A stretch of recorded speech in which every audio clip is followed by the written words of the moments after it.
আসসালামু আলাইকুম। কেমন আছেন সবাই ভাই ও বোনেরা? আশা করি ভালো আছি আমি। আপনারা সবাই ভালো আছেন। আজকে আমি আপনারা যে মুড়ি বানানো খান, ঝালমুড়ি, সেই মশলা বানাবো আমি আজকে দেখাবো আপনাদের কী কী মশলা দিয়ে আমি ঝালমুড়ির উপকরণগুলো বানাবো। আপনারা ঘরে বসে ঝালমুড়ি বানিয়ে খেতে পারেন। তা আমি তেল দিতেছি, দেখেন গাইস, অনেক তেল দেওয়া লাগবে গাইস। দেখেন অনেক তেল দিচ্ছি আমি, দেখছেন এখানে অনেক তেল দেওয়া হয়েছে। এখন এক এক করে উপকরণগুলো আমি দেব, আপনাদের দেখাবো।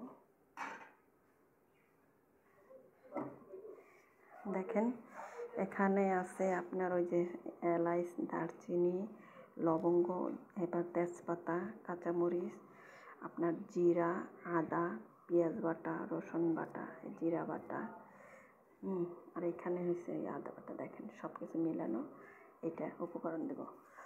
আর এখানে আছে আপনার ধনিয়ার গুঁড়ো, মরিচের গুঁড়ো, হলুদের গুঁড়ো, লবণ।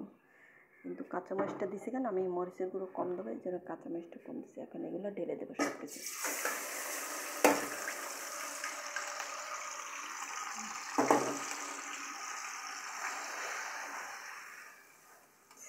দেখেন সব উপকরণ এক এক করে আমি ঢেলে দিচ্ছিলাম সব।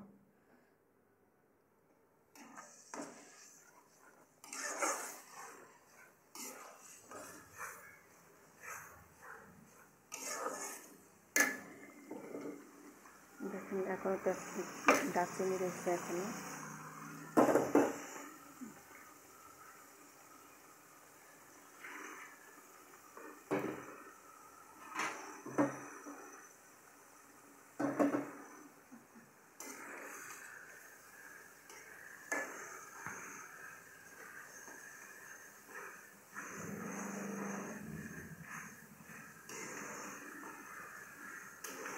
এটা আমি ঘরে মশলা বানাবো রাইস, এগুলো সব ঢেলে দেবো। দেখুন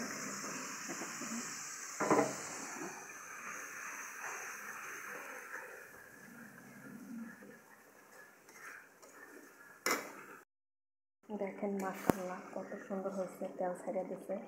দেখেন ঘন ঘন লাড়ার উপরে থাকতে হবে। দেখেন একটু কত সুন্দর তেল ছেড়ে দিয়েছে। দেখেন কত সুন্দর হয়েছে মশলাটা।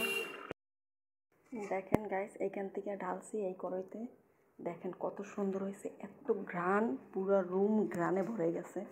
দেখেন মাশাআল্লাহ। আমি একটু লবণ চাইকে দেখছিলাম, এত মজা হয়েছে, মনে হয় যেন আমি গোশ দিছি, বুঝছেন, যে গোশ দিয়ে রান্না করছি। হয়তো আপনারা বলতে পারেন দূর থেকে যে মিথ্যা কথা বলেন, না, আপনারা এরকম ঘরে তৈরি করে খাইবেন এবং বাচ্চাদের খাওয়াবেন। কেন বাইরের খাবার ভালো না, ওটার ভিতরে অনেক জীবাণু থাকে, ময়লা থাকে, ওরা ভালোভাবে পরিষ্কার করে না। আর আপনি যদি ঘরে বসে পরিষ্কার করে নিজে রান্না করেন, নিজেও খেতে পারবেন, বাচ্চাদেরও খাওয়াবেন, তাহলে বাচ্চারা সুস্থ থাকবে এবং নিজেও সুস্থ থাকবেন। দেখছেন আমি কত সুন্দর করে এই মশলাটা বানাইছি ঝালমুড়ির। হ্যাঁ, আল্লাহ হাফেজ, ভালো থাকেন আপনারা সবাই। হ্যাঁ।